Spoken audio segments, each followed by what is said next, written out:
Hi, I'm Ben from Maybe Awesome's My Superpower. Hi guys!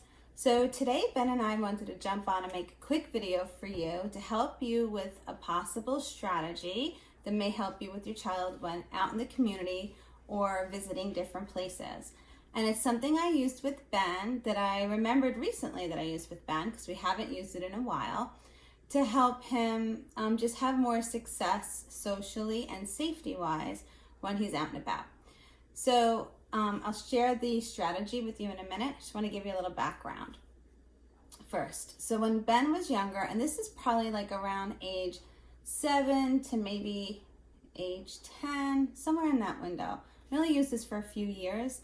I noticed that I often had to give Ben a lot of verbal reminders to be safe and appropriate in certain places. And if I didn't give those reminders, like if we were driving somewhere and I didn't remind Ben of the safety rules, I'd have a much harder time when I got there. And when I'd leave a place, I'd think, oh my goodness, I didn't remind him. And that's why that was so difficult. So we came up with a strategy together. But first, I'd like to share with you a little bit about some of the challenges when we would go out places. So for example, if we were going to one of my friend's houses or Ben's friend's houses, we'd walk in the house, and where would you go, Ben? In the kitchen, see if the stove was an electric or gas. Yeah, he'd run right to someone's kitchen and check out their stove. Because, do you know why? Because I'm curious to see if it was an electric or gas. He was just really curious about those differences. And then he'd start opening their kitchen cabinets. And do you know what you were looking for? Different brands of food. Right. He would be really curious what kinds of brands of foods they had in their cabinets compared to the brands of foods we kept in our cabinets. And then let's say we went somewhere like a grocery store or any kind of store. What would you run to go look at? Automatic door signs. He'd run from cash registers, self-checkouts, and exit signs. Yes. He'd love to look at those signs that say automatic caution door. He'd like to watch the door open and close.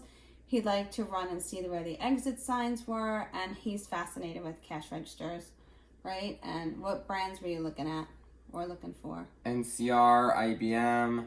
He knows all the brands, so he just wanted to really see what it was. And he had like a fixation of that. So if I didn't remind him beforehand in the car, Ben, no running, no looking at the doors, stay by mom, no running to the cash registers, all of these specific reminders, I'd have a much harder time when I was in the store with him. So I came up with something. I don't have them anymore. I wish I did because I want to show you guys.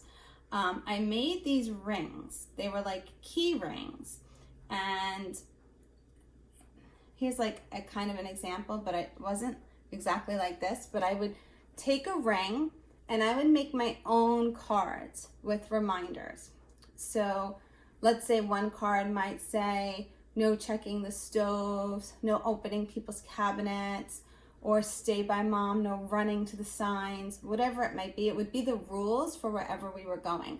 And I'd have a different ring for different places, like a ring for going to the library, a ring for going to a friend's house, a ring for going to the grocery store. And at home, I made them, laminated them, put different rules on there. Ben was able to read. And then at home, after I'd make them, I'd sit with him and explain what each rule meant. And we'd go over these rules and these rings every so often at home. But what I would do when we knew we were going somewhere, let's say we would know we were going to a friend's house, he would take the ring for going to someone's house in the car with him, right? What would you do with it in the back seat? Do you remember? Read them. And he would just read them in the back seat while I was driving there. So this really helped me in case I was like go and crazy busy and I forgot to stop and give Ben all his reminders. He got in the habit of grabbing the ring for wherever we were going, and he would actually read it to himself in the back seat. And it tremendously helped with safety and being socially more appropriate when we were out and about in the community. So do you remember the rings a little bit? A little. A little. He doesn't have too much of a memory about it, but helped a lot. So just get like a key ring some paper that you can write some rules on, laminate it. You can make them yourself for your own personal situations. You can really personalize these. And I had like a cover on the top of each one that said maybe going to the library or going to the store. Like the first card would say that. And we grab them, bring them in the car. Sometimes I would just leave them in the car if I knew we had a busy week, so he could just do his reminders there. So just a little strategy that hopefully will help you guys. We hope it helps, right? Mm-hmm. And every kid's in a different place, but if your kid's at the place where they can read and sort of comprehend this may be really appropriate for you right now. So we hope it's helpful. What do you want to say? Anything? Goodbye. And don't forget, awesome's a superpower. And thanks for following, right, Ben? Yeah. Thank you, guys. Hope you're well. Have a good day. Goodbye. Bye.